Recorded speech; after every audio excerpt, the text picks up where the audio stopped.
This is the best of the Morning X. We hope this is helping you pass the time. Can't guarantee anything else.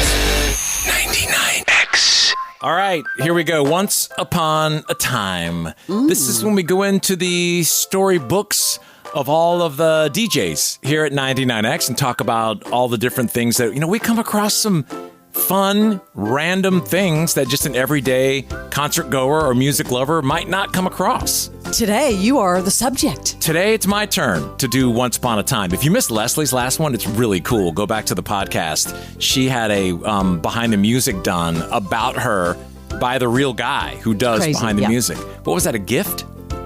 I was being roasted, a TJ Martell roast. Got it. Okay, so let's go back to the late 90s. And this is height of V1 Morning X craziness. The Braves were on fire. Everything was great. Yes. Just humping along. So I get this call. I'm hanging out. This is when I lived in Buckhead over closer to the station. And I get this call from a friend of mine who I've been friends with since the 80s who's in a band. And he had just wrapped up a show in Cleveland with his band and was about to do the trek 2 days to drive down on the bus to Atlanta to play Sold Out at Lakewood. Okay? Wow. Yes. So we're on the phone. We would talk every, couple of weeks, just what's going on, blah, blah, blah, blah, blah. And he has a British accent.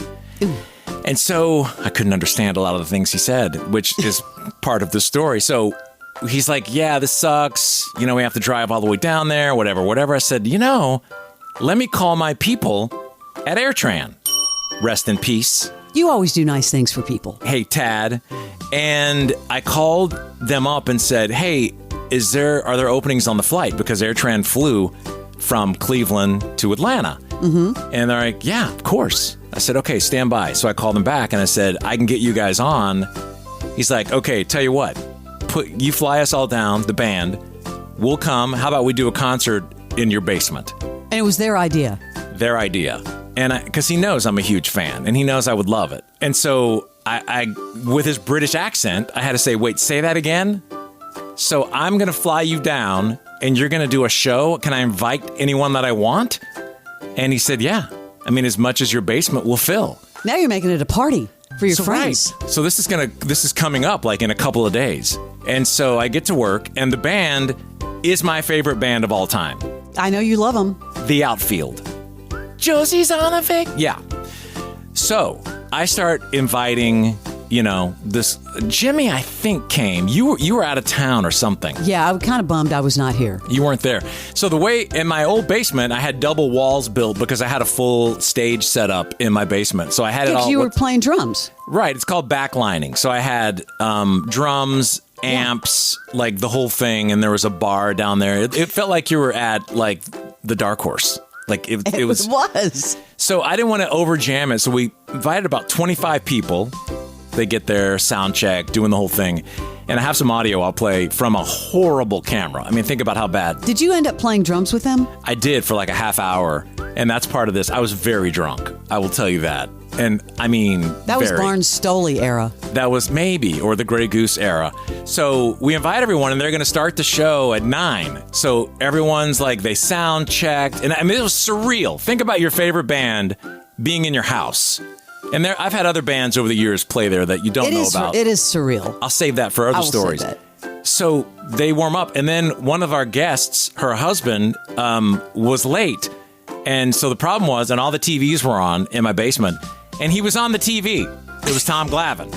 So Glavine is pitching, and in between innings, he is calling and saying, I think I'm going to get out in the next inning. I'll be there, hold tight. So we held the show. Well, that's even more surreal. For Tom Glavine. And then Glavine gets done, gets in his car, races over. So we end up starting like 10:30, 10:40. Here is a piece of it. I mean, imagine putting yourself in that situation with your favorite band playing at your house. And then who they're was like, your friend in the band?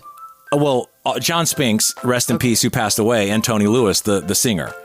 And the drummer was Simon Dawson at the time. And I have a tidbit on him in a second. So here's a little bit of the clip. Now, remember, this is horrible taping because those camcorders back in the day, This is a wall of sound trying to be fed into like one of those horrible microphones. Didn't have your iPhone?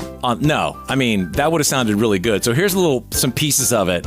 Here's the beginning, and listen how everyone there, and there's 25 people, start singing. It feels like it's like at somewhere bigger, but here's the beginning of their big song.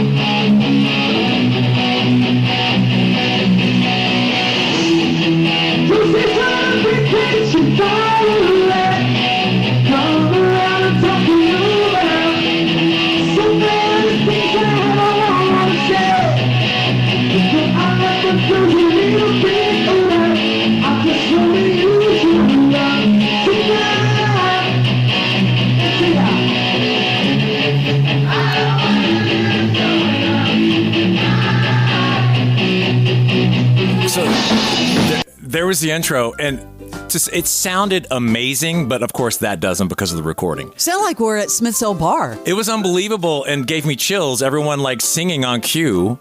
I mean, that was just insane. Here's another little piece of it. Now, remind you, I had probably 7 or 8 drinks by this point. So I was like, it's your party. You're excited. I understand. I was like the Lars Metallica meme. I was overplaying the song big time. I'm not sure what this clip is. Here's a little bit more of it.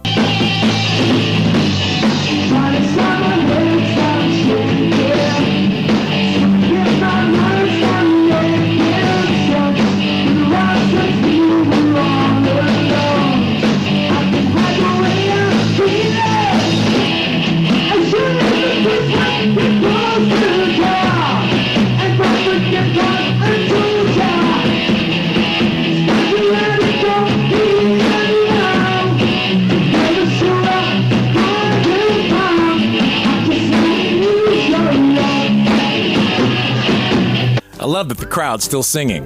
And wasn't that their biggest hit, Your Love? I think yeah. Maybe? Has to be. Yeah, that was a great song. All that going into this one little microphone. I wish you could have heard the room.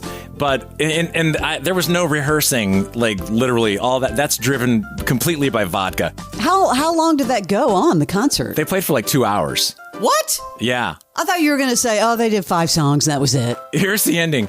And the song usually fades away, like the real song. And this one, I'm looking at them, and they're just keeping going. So I'm just beating the crap. This is the extended version. And then listen to me walk up to the mic at the end and have a little salutation for everybody.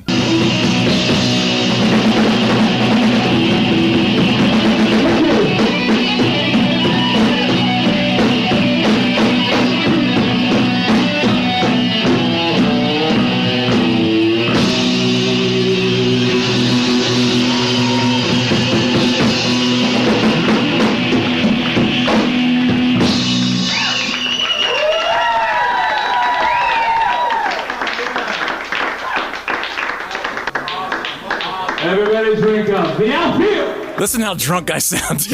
Everybody drink up. The outfield. So anyway. And then, you were wasted. So that was the end of the show. And then they all stayed there. So I tucked everybody in. Everybody got tucked into bed. Everybody camped out. You had sleeping bags. Literally. And then, because their techs were there with them. And then the next day they woke up and they went and played Lakewood. Sold out. I even made concert t-shirts. I made like 20 limited edition shirts that was live at the Man Pit.